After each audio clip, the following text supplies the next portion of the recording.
Welcome to Bold Talk series where creativity, leadership, ideas, innovation come together. My name is Ludvik, and today I have a privilege to have a short one-on-one conversation with Ricardo Marvão, co-founder at Better I.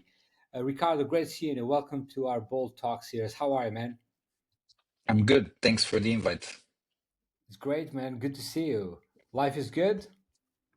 Yeah, life is good. Summer is here, so it's good.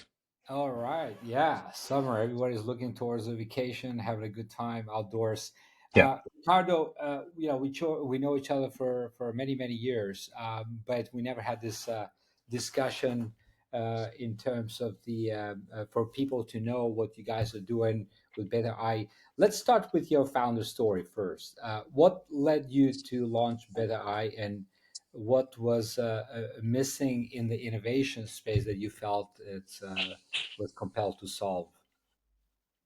Yeah. So, I mean, the whole story of Betty starts around 2010. We were in a period. 2010 is the year that Portugal went bankrupt. And so it's a very difficult year for Portugal, and it's a very difficult year because also typically when there's a crisis, a public entity or a government would step in to help the crisis. But if your country is bankrupt, then you don't have a possibility to do that. And so there was a huge unemployment in Portugal, and a bunch of us, we wanted to find a way to help out in some way.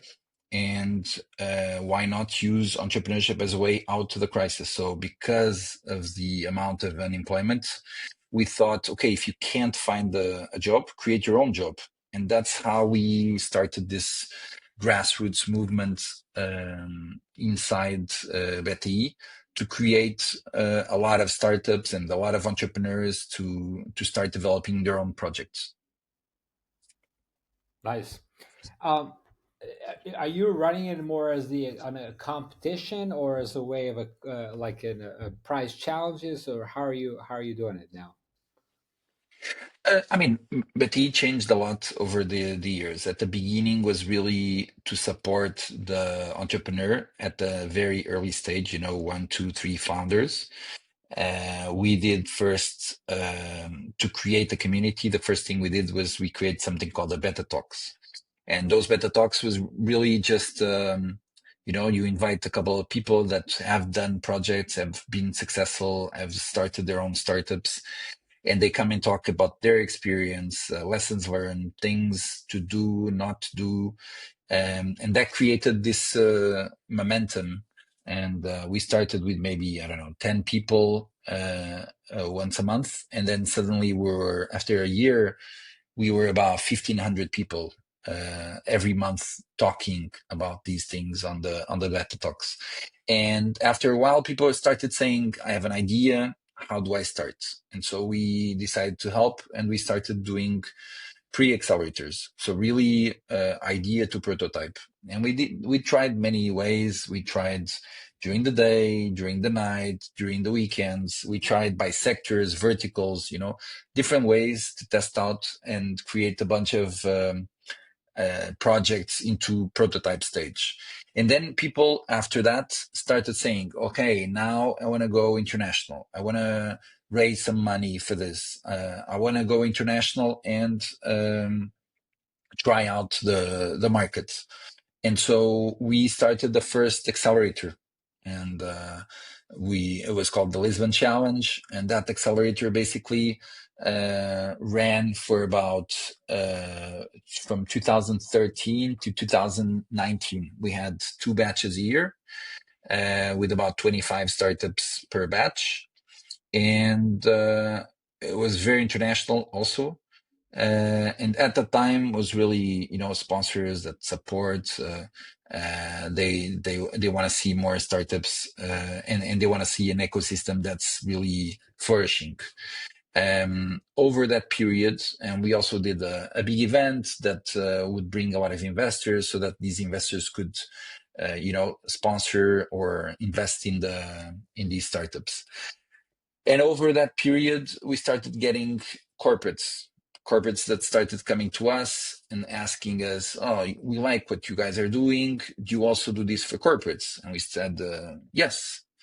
And we started an innovation area. And that's how we transitioned from a non-profit to a for-profit, and from an organization that was mostly on sponsoring to an organization that was mostly on doing innovation projects with large corporates. And that's what we do today. So Yeah. basically, we basically do a lot of innovation projects with large corporates, where instead of helping the startup at the beginning, like the whole journey of an entrepreneur and the startup is also a bit what we wanted to help. So at the beginning, we were really helping the three founders team, and helping them navigate the first hurdles, and getting the first investment. After you've done that, you arrive to a point where what you're trying to do is to search for your next big clients, when you can sell your product and get into a large corporation, and then maybe enter into a long-term contract with that corporate. And so we decided to transition our business model also for that specific area, where we help the startup land their next big clients, and we help the corporates reduce risk by increasing revenue or decreasing costs, using this connection with the startup, the mature startup, if you want. Yeah. So that's how we transition. Now, Ricardo, when you see, for example, a lot of corporations' innovation programs fall flat, what do you think sets the successful ones apart? Like, and for example, give us an example. How do you guide companies toward a real outcomes that they're looking at? I think, first of all, you have to think long term. It's very hard to do a big transition or innovation in a big way in a large corporate, because it's like an oil tanker that takes time for you to actually turn. When you need to turn, it takes time. And so it's not if you do 1 or 2 years of programs and changing. Maybe when you're arriving to year 3 is when things are suddenly starting to, the wheels are moving, and because of the change of CEO or leadership or vision or something, you kill the program, And so I think, first of all, you need this long-term commitment for this, because some parts will change quickly, like the innovation area, or maybe one of the board members is aligned. But then for you to have like all the business units and all the departments and all the talent aligned in this change, takes time. Yeah. And so I would say that's one. And then you need that first like success story, so that you show to others.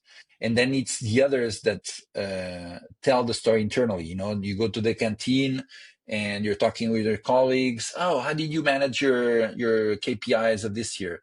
Well, I also did this program where we got this prototype with the startup, and this actually increased my revenue by 1% or 2%. And that really helped me achieve my metrics. And then the other guys say, interesting. What's the program like? And who should I call at the company to maybe do something also? And then Yeah. suddenly, bit by bit, you start getting into the different departments. And I think it's very important that you don't give this we're a solution for you, because we're not. We're only a solution if, one, you really have a challenge and you want to find some kind of solution for that specific challenge that comes from outside the company. And then you have to put in the time also.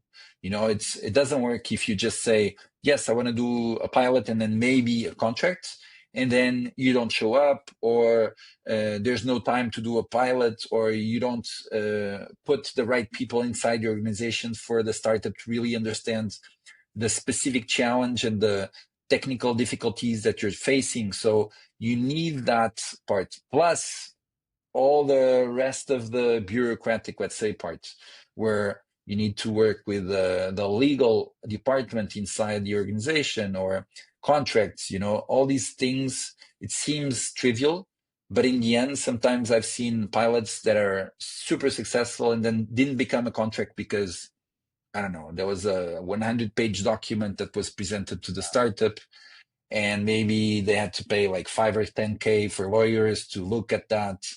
And yeah, so, sometimes it's like these little things that just throw away the possibility of doing a project together. Yeah. So do you think do you think when it comes to probably mid markets, uh, is probably a faster to serve the mid markets than serving the big corporations? What do you think? Uh, I don't know. I mean, there is a market for everything. The large corporates are the ones that are, I would say, at least for us, are easier just because uh, one, they have bigger budgets, and two, it's easier to experiment. If you're like an SME and you're very tight on budgets, and then for you an experimentation needs to work well, then it's very hard for you to. I mean, yes, you can innovate quickly on small things, but then if you are not able to have this sensibility of maybe this won't work, and that's okay, and we'll learn from that. If you're not into that, then it's harder for you to do. But I think there are programs or there are possibilities for both. I just feel like with large corporates, maybe it's a bit easier to accept the failure and then move on from that than on the smaller Yeah. companies. Yeah. Uh, when you look back over the decades that you've been working doing innovations with all types of companies, is there a project or a partnership that deeply shaped how you think about the role of innovation in business today? I mean, the one of the biggest projects we have still today is an energy program we started with a bunch of energy utilities about 10 years ago. And it's called Free Electrons. And I think that kind of program showed us that it's possible to do a lot more than just what we thought was possible. When you have time, not only you can, yes, you can get results with pilots and contracts, and even getting like nowadays all these corporates have corporate VCs, right? And then they tend to invest also in the success of that startup that did maybe a pilot and a contract with them, and then why not invest in their success, in their growth, and because it's an amazing deal flow, and also the due diligence is very easy because they've been working 3 months. We've been doing a pilot. The pilot was successful, and then you arrive to a point where you do a contract. So the due diligence for the CVC is quite easy. But above all, I think you arrive to a point where if you have a program that connects a bunch of corporates like this one, it's almost like a family. They engage and they share knowledge in such a way that even in terms of risk, even in terms of new markets, even in terms of new business models, because they feel so at ease between them and they've been working so many years together, that it's possible to do a lot more business. And because of that exchange, it's almost like an acceleration of their knowledge and acceleration of their businesses across all businesses when they are together. And in this aspect, I think this program really in the energy sector really produced amazing results. Not only we have hundreds of pilots that we did, we do about 50 pilots a year, and that's amazing. Uh, Also, the number of contracts that were signed between the startups that were in the program and also the corporates that participated. And sometimes, there's like three corporates that want to do the same kind of pilots, and they negotiate between them, and they go like, okay, let's do a pilot and share the cost. So you decrease your exposure, let's say, to that cost of the pilot, and you share the results of the pilot. And if the pilot was successful for you, then you can move forward. And for the startup is also amazing because you might win 3 contracts with 3 different corporates. And so it's a win-win for everyone. But it only works if you've been working together for a long time and you trust and you share enough for you to continue on doing this year after year. And I think that was a successful program, and we use it to as a template to a lot of other things we do, and also to experiment some new things, because we're at that level that you can experiment, and if something doesn't work, the client understands that and is okay for that. Is that a consortium of Yes, energy utilities, I believe, right? utilities. Yes, yes. Uh, yeah, this is amazing. It's a great model. I haven't come across a model like this, and I I I I've seen some energy company they're trying to do all on their own with their own platform and everything else, run their own challenges that way. But this is a really amazing model that I've heard. So Ricardo, what does bold mean to you? The word bold. I think bold means something that we need more and more in Europe. The European Union and the European project was built by people that were bold, Mm. and I think we're missing that more in Europe. Bold ideas, bold vision, bold courage to go forward with some things that might be difficult. But I mean, first, my father always told me, if it's not difficult, it's no fun. You Yeah, know, and second, I mean, if it's not bold and if it's not big, it's very, very hard to do. To do a dent, to make a difference, to change. It's you're gonna do this incremental change that you see every day. And we're at this inflection point. I always say a crisis is an amazing opportunity. And we now have a crisis, not only in terms of the wars, in terms of diplomacy in the world, in terms of the AI and the technology that's disrupting so many areas and sectors. And I think there's an opportunity here to be bold. yeah, So that's for me what bold means. nice. And just do it, right? Yeah, yeah. Don't overthink And it too not much. be afraid, not be afraid. You're gonna do mistakes. That's okay. You'll learn from that. It comes. It's much worse than stay quiet, don't do anything. If we do a mistake, it's gonna be horrible. No, I mean, it's normal. It's normal to do mistakes, and you'll learn from that. And as you iterate, you go a lot faster. Yeah, I truly believe we're all born to be bold. Bold is being uncomfortable. It's not being in a comfort zone. But I think there's a lot to it comes with the education and how we're brought up and the culture backgrounds and so on and so forth. That's for another a recording like this, but in more like a longer format. So Ricardo, thank you for your time. Truly appreciate your time. Great work that you're doing. Keep up with the great work, and Thank uh, you. thank you for joining me in this Bold Talk series. Look forward to seeing you soon again. Until next time, take care, be great, and be bold always, my friend. Thank you. Thanks, Epi.